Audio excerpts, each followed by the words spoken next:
All right, guys, we're back again. This episode is brought to you by our friends at Fantasy Stand. Go follow them on Instagram. Go sign up for future fantasy football games. Football's around the corner, so hopefully the Eagles have a good year this year.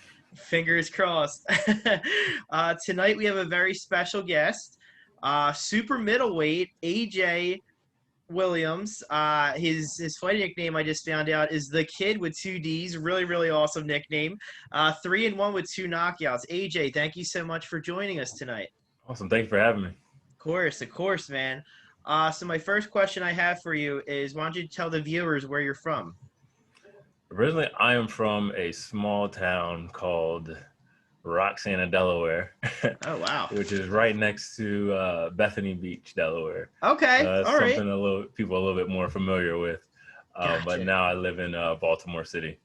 All right. So how come the move? Was it just something as like a childhood, or was that just an earlier move?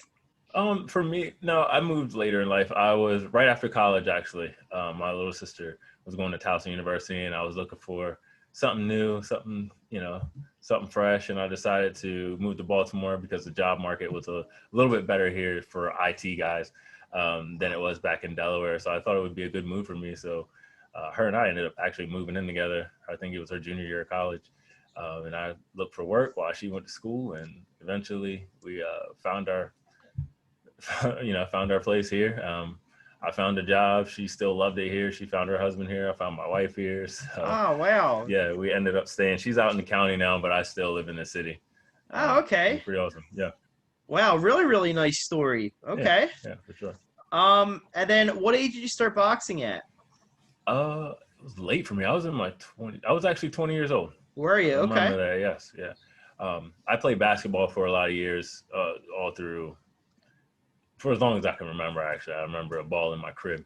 So I played basketball for quite some time. And then I had a bunch of knee surgeries in high school, which kind of never stopped until around college. And then I hurt myself again. And I just decided, I need a new sport.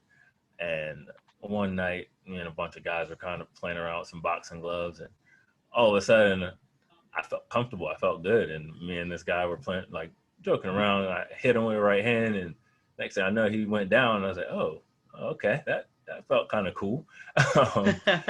And so then I started looking for a boxing team.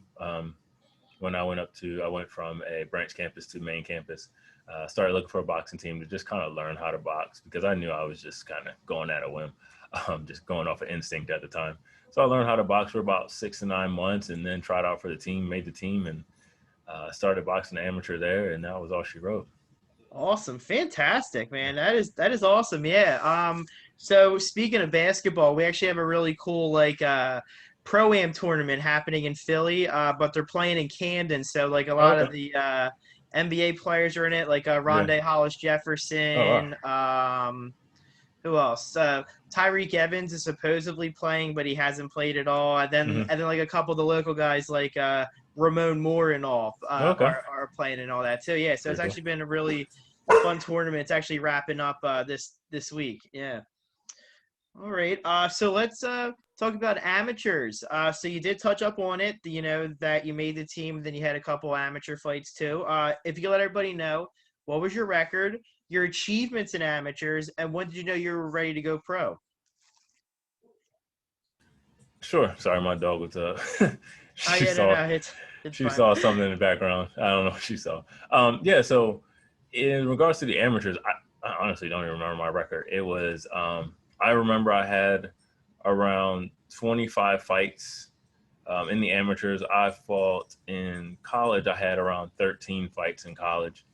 And then I ended up going into, I made it to nationals, ended up being third in the nation for collegiate boxing in 2010. So I was an All-American there. And then my original goal was, if I win nationals, I'll turn pro. And then I ended up placing third.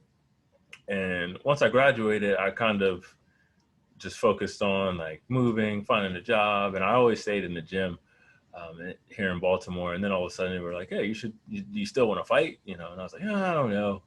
And I sparred a couple of times and I was like, all right, this feels good. I kind of want to fight again. So I ended up fighting again. So I ended up having about 13 more bouts. I did the Golden Gloves one year here in Maryland, and then turned pro right after I finished up my master's degree. So I decided I was going to try to finish that up and then turn pro, because I wanted to focus on one thing while I was trying, instead of trying to focus on finishing up a master's and then boxing at the same time, because we all know boxing is a full-time job.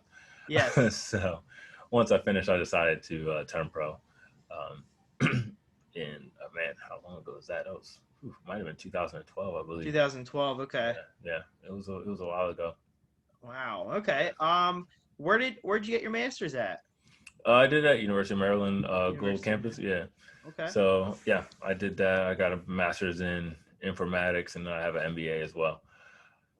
Oh wow, that is fantastic, man. Like you have a plan A and a plan B. Like that is awesome. Yeah, I always did. That's one thing my parents always instilled in me. Like, sports is great, but make sure you have something in something in your back pocket just in case sports doesn't work out. I'll say, man, oh my God, that is fantastic. Thank you. Yeah. So my next question I have, this one's one of my favorite. So it's a two-parter, because I like to show that, boxers are human. Also, for people, that don't watch boxing but listen to my podcast, I like to give them some type of positivity and all. So obviously your pro debut, didn't go as planned, but hey, there's plenty of boxers that have, lost their pro debut. Robeisy Ramirez, he made his pro debut and lost. Bernard Hopkins lost his pro debut and lost. Tevin Farmer lost his pro debut and lost. But prior to your pro debut, I wanted to know, what were your nerves like? So obviously, let's go all the way back to May 12, 2013 in Maryland, when you fought Issa Coulibaly, whatever you say his last name. Yeah, something. Yeah. So what were your nerves like prior? Because I know you didn't have a lot of amateur fights. But were you nervous at all, or was it everyday business for you from training and stuff? I was pretty nervous, but I think I was so excited to fight, and it was near my hometown. So it was in Salisbury, Maryland. So it was near my hometown. I was so excited that I think those took over the nerves more than anything. Just being able to be in front of everyone from my high school to people I work with to my church was there. Oh, that's great. I just got super excited for the fight. So yeah, I think I was nervous probably a week or two before the fight, but once I got to the fight, I was just super excited to perform in front of my hometown and just fans and everyone that came out that fight. Kind of just took that over from me. All right. All right, and then let's touch up on the outcome. Obviously, it was a unanimous decision, but I kind of want to get in your head a little bit. So what were your thoughts after the fight? Because I know, with a pro debut, it didn't happen later in your career where you could have been all right, let's just move on, or you could have harped on it. But this is your pro debut, it's a learning experience. But were you angry, or did you go right in the gym and just want to get eager to go back into work to try to get a second fight? Not necessarily. I wasn't angry at all, actually, because I think the immediate loss was all right, that sucks, this is right. I have all my friends and family here, and there was such high expectations for the fight that it sucked. But I knew that I still had to be a professional, so I couldn't show how much it bothered me. So I walked out of the ring. I shook his hand. I walked out of the ring. I hugged my family, and all my friends still cheered on me because they cheered for me. They thought I won the fight.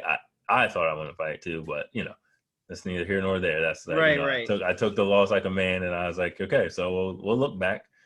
I took about a week to just kind of decompress and relax and enjoy my family. And then I went back and looked at it and just thought about the fight myself. I listened to a couple other coaches that I was in contact with, and they told me some things to work on. And I just went from there. I said, you know what, it's fine. I lost, but there are a few other boxers that have lost their first fight, usually as a learning experience rather than counting it as a loss, and then going on from there. So yeah, Yeah, it bothered me a bit, and I think I turned in my sleep for a few years after that because I didn't have my next fight for about 6 years after that. Yeah.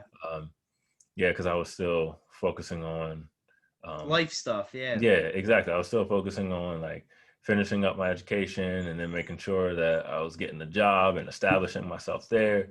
Um, so yeah, there was some sleepless nights, and I thought about it quite a bit until I got that chance with Tony actually to come back and fight again, and then the hunger for it just grew and grew and grew over those like 5 to 6 years. So that way, by the time I got to this next fight, which was against Damarin Kirby, I didn't feel like anyone could touch me or anyone can do anything to me, that I hadn't seen before. Because I was like, I've lost already. I've got that out of the way. A lot of fighters are fighting and they're trying to keep these perfect records. Right. For me, I had nothing to lose. I'm like, I've already lost once, so nothing but up from here. Yeah, that's actually funny you say that because I talked to like a few MMA fighters, but it's like mostly boxing, and I always tell them too, and even the ones that had their O's taken away, I tell them that like Floyd kind of ruined boxing a little bit because like the O revolves so much around boxing, where like in MMA, a freaking guy could lose like 6, 7 fights, and then 2 fights later, he's getting a title shot again. So boxing's very political and stuff, and like like even managers and even like people in your friend circle, if you lose a big fight or if you lose 2 in a row, you start seeing who other real people are exactly around you. Yeah, it's crazy. It really is. Yeah. Well, I'm really glad to hear that Tony was a huge inspiration for you to get back into the ring. So I did want to touch up on, your last 3 fights, you've been a house on fire. 2 of them have been knockouts. So you're 3-0. So what has changed from like a young AJ, making his pro debut to the last 3 fights? Like, do you feel that you've gotten stronger, or do you just do different strategies to throw the opponents off and just work on things that your coaches are doing with you? I have to say a lot of it came from my coaching. So I ended up started working with a trainer who I'd known throughout. I knew him in the amateurs as well, and then I approached him when I was starting to train because I saw his son. His name's Vince Veazey. And he has a son named Joey Veazey, who's also a pro boxer. And I just saw him train his son, and he actually has 2 sons that were fighting in the amateurs at the time, but only one of them turned pro. But I just watched him train, and we'd be in the gym together, and he'd kind of give me tips, and we'd talk and we'd chat, and he was just a nice guy. And all of a sudden I was like, hey man, I got this fight coming up, I'd love for you to train me if you will. So him just being in the gym with me and really just helping to shape me into a better boxer, because he's always said, he's like, you're athletic, but we can start to tighten things up and we can really start working on your fundamentals and make sure that you're sharp by the time you get into the ring.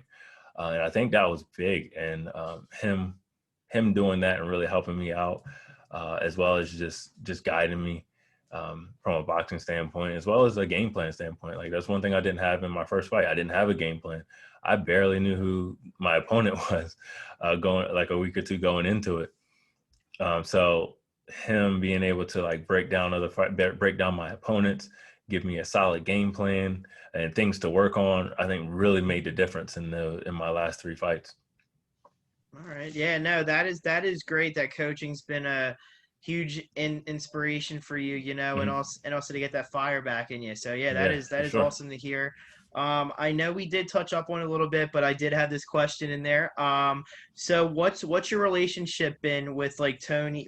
Not Tony Jeter Promotions, because he always yells whenever I put it that way. But Jeter Promotions, with him and his lovely wife. How has that been? Oh, it's been awesome. I mean, they've been just amazing. From the beginning, Tony's been like a straight up guy. There's nothing. There's some promoters out there that you might want to kind of like slide away from or avoid, but he's not one of them in my eyes. He's been very straightforward with me, and he's a really nice guy. Like, I actually don't just talk to him about boxing. Sometimes there's some days where we'll meet up and we'll talk about boxing for a minute, and then it's just about life. you know, and it's just it's been a great experience. You know, they've been very upfront about like who's going to be my opponent, you know, where we're getting paid, what they're expected, like all the expectations are set up front. And just as long as everyone, just as long as both parties are aware of the expectations and we both hit on those expectations, everything's been great. So I have nothing bad to say about Tony. He's been great. And I'm thankful he actually gave me the chance to be on his card, you know, because I know how it looks. I'm an 0-1 fighter, and then my manager's saying, "Hey man, I got this guy. He can really fight." And he looks at who I lost to, and then I'm an 0-1 fighter. He might be like, I'm not so sure. But Tony actually, he gave me a chance, and like ever since, I'm forever thankful for that. But ever since then, it's been kind of just like an awesome match. You know, I like working with him and Kristen. Yeah, one thing I really love about Tony, he's just like what you said earlier, he's very straightforward. Mm-hmm. He wears his heart on his sleeve too. Mm-hmm. So there's like many times whenever I do like an Instagram live, with him, he'll just straight up go off, and then like it's so funny. I'll get like a text later saying, "Hey, I think we should probably take down that live," because he just keeps it so real about like the other promoters and stuff and all that. Yeah, he's so funny. I absolutely love Tony, and I cannot wait to see all you guys in August for sure, 100%. Can't wait to meet you in person. Same here. So how hype are you to fight for your first fight here in the city of brotherly love? Are you looking forward to it, or what kind of vibes you getting from Philly? Very much so. I am definitely looking forward to it. I have a few friends from Penn State that are going to come out, so it's going to be pretty awesome. So I'm hoping to like really put on a good show for everyone out there. I was in Philly about a month or two ago, and I was like, man, this is a great city. And then got the word that, you know, I already knew I was going to fight there, and I was like, all right, this is great. So I'm looking at places like, all right, this might be a good spot to go to after the fight or brunching for the next morning. But Pennsylvania and Philly just showed me nothing but love. So I'm really excited to come and just put on a good show there. Awesome. Now, did you get to try a cheesesteak when you visited or no? I didn't. I stayed away from it. I'm saving it until after the fight. All right, perfect. Okay, now I did have that as one of my fun questions. So I'll tell you what. I did send Victor Williams. I don't know if you ever met him. He made his pro debut on Tony's card in April. I sent him the Phil Steaks, and he absolutely loved it. So Phil Steaks in South Philly, I'm gonna definitely remind you after the fight too. All right. Because like, you know, like everyone always goes to Geno's and Pat's, but those are all the tourist spots. Like you need to get a real authentic one. Yeah, exactly. I tried Geno's and Pat's once, and I was like, what is this? Like, there's something better out there, I'm sure. No, like whenever I have like friends or anything that are like visiting that like I had through like Temple and all. I always tell them stay the hell away from Geno's and Pat's. So I did want to tell you. So the 2300 Arena, you'll absolutely love. Really great arena. It's kind of taken over as like the main like monument for boxing. I want to say it's also, if you were in the wrestling growing up, it's the old ECW arena. So there might be some old pieces of like tables broken by like the what the hell's that tag team called? It's the Dudley Boys, them, really? or something like that probably. And also some CM Punk stuff probably. So nice. I think you'll really like the arena, and like especially when it's filled, because obviously, unfortunately, last April Tony maybe had like 200 people. Because that was all that he was allowed to have. And, you know, he didn't really get the full experience. So I'm really excited to see him get the full experience when, you know, we're allowed to pack it in. So it should be really cool. It's going to be great. Yeah. All right. What else do I got for you? All right. So let's talk about. So I also love this question, too, for whenever I have people that have full-time jobs of being a boxer. So why don't you let the viewers know, what is it like to manage a full-time job and also manage being a professional boxer? Like what is your daily day like when you have to train and all? It's a lot. but I love it. I always love the end result. So it's always worth putting in the work. So I usually wake up around 5:30, and then I either do a run or an early workout. So that can be anywhere between like 6 and 6:30. And then once that's finished, I come back home, take my dogs for a walk, clean up, and then have a cup of coffee with my wife, and I'm going straight to work. Right now, I'm sitting at my workstation. So I'm here. And then once work is done, I'm going back to the gym. I'm either boxing or sparring, and then coming home, eat, sleep, and then repeat. It's basically the same thing every day.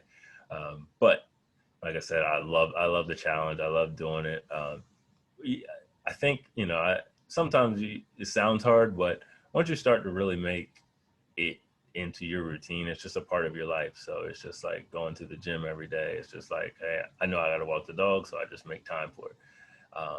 Try to get as much sleep as possible, wake up, knock out my workouts, get my work done, and then go to the gym. And then go to the gym. So yeah, it's pretty solid, pretty eventful day.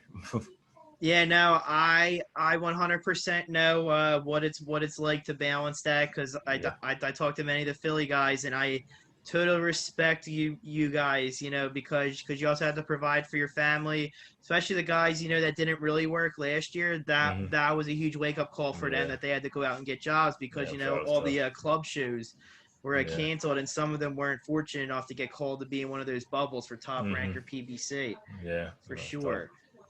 So I know we did touch up a little bit about your time at Penn State. It was fantastic that you were on the boxing team and all. Yeah. So let's talk about how you enjoyed your time at Penn State, though. Like, did you get to go to any of the football games? Did you do any of the experiences there, or were you just doing campus life? Yeah.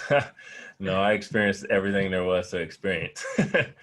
I absolutely love Penn State. It was like one of the best experiences of my life. Definitely went to football games, went to those whiteout games. It was amazing. It was just too much fun. Just the atmosphere there is like none other. I always tell people, I was like, if you get a chance to go to a Penn State game or a Big Ten game, football game, please go. It will change your life. It's not like anything else you've ever experienced. But yeah, Penn State was just amazing. I went out. I was pretty social. I went to I did the boxing club, which was awesome. To meet new friends and stuff, but I also like to dance a lot, so I always went out dancing. I didn't drink through college, which was a feat for me, but it was cool. It wasn't. I was sober throughout my entire career of college, which was great, which is amazing. But it was like really cool to be able to go out and dance and box. And since I was boxing so much, I was just like very focused in that. So all the outside and peripherals, like. Besides boxing and schoolwork, kind of just fell off on the wayside, but I still got to travel. It was a club sport, but it was pretty accelerated to the point where you got to go to different schools. Like we went to some people went to Vegas, we went to West Point, went to Navy, and then a few neighboring schools there as well. So it was pretty awesome. It was pretty intense, and we trained a lot. Like I always joke around with people. They always ask about spring break and how was it. I was like, yeah, I never went to spring break because I was always training for regionals and nationals around that time. So it was demanding, but it was awesome. All right, cool. Yeah, no, I mean, it sounded like you had a great experience. I mean, it was like kind of similar to mine too. I mean, like minus the boxing club, but I really enjoyed it at Temple. I still want to kill my friends to this day, because Temple's really, really good season was when they beat Penn State for the first time in 1972. Yeah. So I had so we always do a fantasy football draft. Okay. So, and as a student, you get free tickets. So I really wanted to go, but our draft was at Buffalo Wild Wings in Northeast Philadelphia. So they were like saying, "Nah, man, you're just watch in the party room, and you'll watch Temple get smoked. 27 unanswered points. Are you kidding me? I wanted to kill somebody in that party room. I'm like, are you nuts? I can't imagine. But crazy. But like, to make it up, I mean, even though I would have loved to have been at the Penn State game, I did go to Temple versus Notre Dame. Was a really good battle on Halloween. Yeah. But then of course the Philly boy Will Fuller scored the game-winning touchdown on us. Of course, who's now a Miami Dolphin now. Yeah. Awesome. All right. So my other boxing question I have for you is, so I always like to ask this, but then sometimes I don't because I don't like the fighters to, look past their fight date. But, with the pandemic, post, Yeah. it's always good to ask this. So, like, what are your goals? Do you want to try to fight one more time to end the year after August, or do you want to try to squeeze 2 in? I'll probably just do one more to end the year, and then figure things out from there. Kind of want to enjoy a little bit of my summer because I'm from near the beach. I want to go out there, have some fun, and then really think about one more fight before the year ends. All right, awesome, man. Yeah, no, I again, I'm very, very excited to see you and meet you same. on August 7th and all too. Same. All right, so the rest I have are fun questions. Cool. So I hope that you enjoy these. My first one always throws the guys off because it kind of gets your mind rolling a little bit. Mm-hmm. So my first one is, if anyone could play you in a movie about your life, being, your personal life and being a professional fighter, what movie and what actor in Hollywood would play you? Oh, it's easy. That's Denzel for me. Oh man, you are this whole the Denzel streak's been insane. Really? Everyone's gonna choose Denzel now. Is it the He Got Game Denzel Washington, or is it the Training Day one? Yeah. I would say Man on Fire one. That's Man the on one. Fire. Man on Fire. It'd be between a close. I would have Idris Elba as a close second, to be honest. Oh yeah, I like him. Okay. Yeah. He was a great, and one of my favorite TV shows, The Wire. That was my favorite. Really good in that, yeah. Yeah, I used to love that, and also The Sopranos. So I'm very excited that The Sopranos have a movie coming out. So I just started Sopranos over the pandemic. Yes, I never got into it. Now I'm hooked.